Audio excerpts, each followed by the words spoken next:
जय मसीह की दोस्तों। कुछ दिन पहले ही इजराइल पर एक बड़ा हमला हुआ जिसके बारे में हम सब जानते हैं। ये हमला किस दिन हुआ?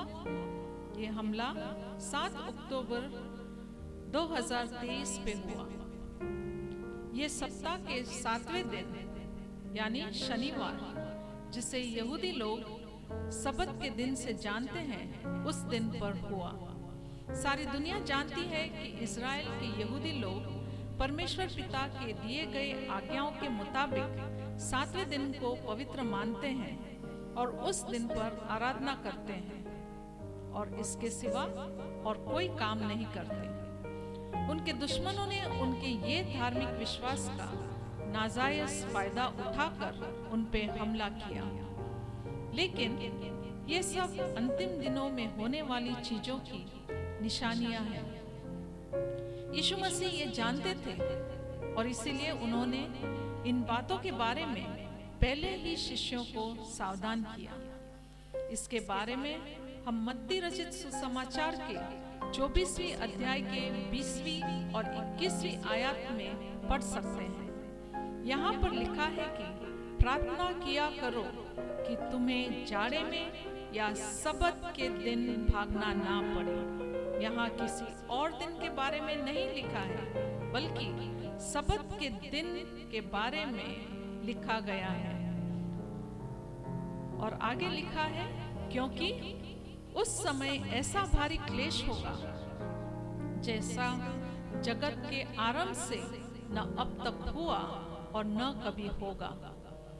देखिए, यहाँ पर साफ साफ सबत के दिन के लिए प्रार्थना करने के लिए यीशु मसीह खुद अपने शिष्यों से कह रहे हैं। क्या आप लोग परीक्षण सबत के दिन पर न आए इसके लिए प्रार्थना कर रहे हो? कैसे करेंगे? हम तो सबत के दिन को मानते ही नहीं। हम तो वो क्रिश्चियंस हैं जो यीशु को तो मानते हैं, लेकिन उन्होंने जो कहा है उसे नहीं करते। हम बड़ी बड़ी बातें करते हैं, बड़ी बड़ी प्रार्थनाएं करते हैं, लेकिन ना तो परमेश्वर और ना ही यीशु मसीह की बातों को मानते हैं। हम अपने आप को पापी बुलाते हैं, पर पाप क्या है यही नहीं जानते। इंसान जिस भगवान की आराधना या भक्ति करता है उसकी बातों को मानता है, पर हम तो वो क्रिश्चियंस हैं जो प्रभु प्रभु करते हैं, लेकिन उसकी बातों को मानते नहीं हैं और मानना ही नहीं चाहते। अफसोस, लानत है हम जैसे क्रिश्चियंस पर जो उसकी भक्ति तो करते हैं पर उसकी बातों को बिल्कुल नहीं मानते। अभी भी समय है, मन फिराओ, यीशु से माफी मांगो और वो जो कहते हैं वो करो, क्योंकि उन्होंने हमारे लिए दुख सहा, अपनी जान भी दी और फिर से जी उठे और फिर से हमें लेने भी आने वाले हैं। उसकी बात मानो, बहाने मत बनाओ। बाइबल आपके हाथों में है। मत्ती रचित सुसमाचार का 24वां अध्याय पूरा पढ़े और समझे, किसी के बहकावे में न आए। यीशु जो कहते हैं वो करो।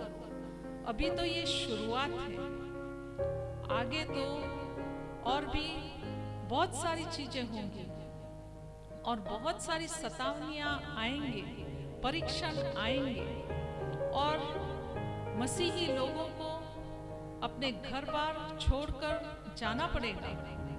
और इसीलिए प्रभु यीशु मसीह कहते हैं कि प्रार्थना करो कि आपका भागना जाड़े के दिन या विश्रामवार पे यानी कि सबत दिन पे न आए, उसके लिए प्रार्थना कीजिए। हम प्रार्थना करते नहीं हैं, उसकी बातों को मानते नहीं हैं और सिर्फ प्रभु प्रभु कहते हैं, तो वे जब आएंगे तो वो हमसे ये कहेंगे कि ओ कुकर्म करने वालों, मुझसे दूर हो जाओ, मैं तो तुम्हें जानता ही नहीं, क्योंकि हम उसकी बातों को मानते ही नहीं।